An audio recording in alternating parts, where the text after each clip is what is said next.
Hai semuanya. Jumpa lagi bareng Ara di sini. Kali ini Ara akan bawain alur cerita film Detective di Heaven versi novelnya ya. Dikarenakan Ara sudah putus kontrak dengan channel sebelumnya, jadi Ara akan kembangin channel Ara sendiri. Semoga sobat pecinta film Donghua semua terhibur dan mohon supportnya dengan cara subscribe, like dan komennya. Tanpa berlama-lama lagi, yuk langsung masuk ke alur ceritanya. Melanjutkan cerita dari episode sebelumnya ya. Di episode sebelumnya, Xiaoyan yang masih tidak percaya bisa bertemu si nomor 4 di lubang cacing. Kini justru mereka bergerak ke kehampaan laut timur, tempat di mana bintang besar berada.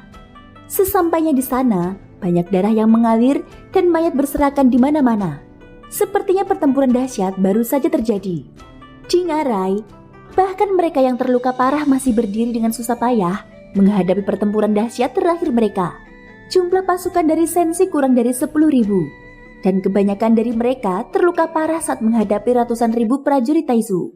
Tentu saja kuantitas bukanlah kunci keberhasilan atau kegagalan. Tetapi sudah tidak terhitung berapa jumlah prajurit Taizu yang sudah mereka hadapi. Para pejuang Taizu ini sendiri seperti gelombang air bah. Meskipun mereka telah tewas terbunuh, mereka bisa menghidupkan kembali pasukan yang telah mati. Tidak peduli seberapa kuat bendungan mereka tidak dapat menahan erosi yang terus-menerus seperti banjir. Jika dilihat-lihat, bintang ini cukup membuat kaget semua orang yang datang ke sini. Air sungai yang semula tidak berwarna, kini menjadi berwarna merah darah cerah. Ya, ini benar-benar seperti sungai darah. Daun-daun yang semula berwarna hijau, semuanya berubah warna menjadi merah tanpa terkecuali. Bunga dan rerumputan, pepohonan dan segala sesuatu di bintang ini tampak berubah menjadi merah. Jika dilihat dari luar, bintang ini hampir keseluruhannya berubah menjadi merah. Namun jika dilihat dari jarak dekat, bintang ini penuh dengan kehidupan dan juga penuh dengan kematian. Kelahiran dan kematian, itulah warna kehidupan. Semua warna merah ini berasal dari darah prajurit Sensi dan juga darah prajurit Taizu yang tak terhitung jumlahnya. Mayat bertebaran di mana-mana, seolah-olah nyawa tidak ada harganya sama sekali. Anggota tubuh mereka terpisah, lengan patah ada di mana-mana, dan bau busuk anyir memenuhi udara. Semua prajurit di bintang ini hampir terbunuh dalam pertempuran. Dan mereka yang berdiri dengan susah payah di pegunungan dan di Ngarai sudah menjadi prajurit terakhir dari bintang besar yang tersisa. Mereka adalah pejuang. Mereka tidak mundur saat menghadapi agresi, tetapi menggunakan seluruh kekuatan mereka untuk melawannya. Saudaraku, bunuh mereka semua bersamaku, teriak pemimpin pria yang mengenakan baju besi yang telah rusak dan pedang berlumuran darah tergenggam di tangannya. Ya, ada kurang dari 10.000 orang yang berdiri, tapi suaranya sangat keras dan bergema di seluruh Ngarai. Cahaya di atasnya melonjak, tapi fluktuasi yang memancar dari tubuh pemimpin pria itu tidak lagi kuat. Namun tidak ada niat untuk mundur sedikit pun di matanya. Di mata pemimpin pria itu, ada kilau semangat tempur yang membara.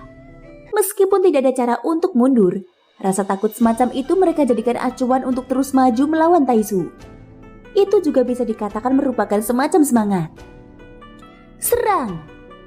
Tentara Taizu mendesak maju tanpa henti, seperti rayap yang sedang keluar dari sarangnya. Dan semua orang yang ada di medan perang meraung keras dan bergegas maju dengan gila-gilaan. Pemimpin pria terkemuka itu menghentakkan kakinya dengan keras, menyebabkan lekukan besar di tanah di bawah kakinya. Tubuhnya melesat seperti bola meriam, dan dia mengacungkan pedangnya dan mulai bertarung. Para prajurit Taizu mengerumuni dan langsung mengelilinginya. Mereka bahkan tidak peduli berapa banyak teman yang mati di sekitar mereka. Prajurit Taizu terus menyerang pemimpin pria itu dengan membabi buta. Bang, bang, bang! Suara pedang dan berbagai senjata saling beradu skill. Meskipun kekuatannya tidak kuat, tetapi jika jumlahnya ribuan dan dalam jumlah yang sangat besar, dengan cara ini cepat atau lambat, kekuatan mereka akan habis. Dan pada akhirnya mereka akan mati di bawah serangan pedang acak. Dan bahkan tidak semuanya dari mereka akan tersisa mayat. Taizu menukar 1.000 dengan 1, atau bahkan menukar 10.000 dengan 1. Bagaimanapun, dengan dukungan sumber daya yang agung, prajurit Taizu yang tak terhitung jumlahnya dapat dikembangbiakan. Prajurit Taizu yang mati dalam pertempuran tidak memiliki jiwa, dan hanya memiliki tubuh. Setelah sebagian besar prajurit Taizu tewas, baju besi Yuansen pada dasarnya tidak rusak, sehingga Taizu dapat mendaur ulangnya dan terus menciptakan prajurit Taizu. Dan Taisu mereka yang benar-benar memiliki jiwa, semuanya berada di belakang tim. Kecuali dalam keadaan darurat, mereka pada dasarnya tidak akan bisa binasa. Ada 10.000 orang sensi di ngarai. Mereka sepertinya tenggelam dalam situasi yang genting. Hampir sulit menemukan sosok mereka di antara banyak prajurit Taisu. Saudaraku, serang mereka! Hanya suara yang masih melengking, namun semakin mengecil. Pemimpin pria itu secara bertahap kehilangan kekuatan fisiknya. Tubuh dan jiwanya telah berjuang hingga batasnya dan tidak dapat lagi melanjutkan. Tubuhnya penuh dengan hujaman senjata. Kecepatan pedang panjang yang dia pegang menjadi semakin lambat, dan 7 lubang berdarah bersarang di tubuhnya. Dia tahu bahwa dia selangkah lagi berada di ambang kematian. Pada saat ini, pupil matanya mulai menyusut, dan dia mengingat semua yang dia alami dalam hidupnya. Seolah-olah sekarang penyesalan apapun bisa dihilangkan.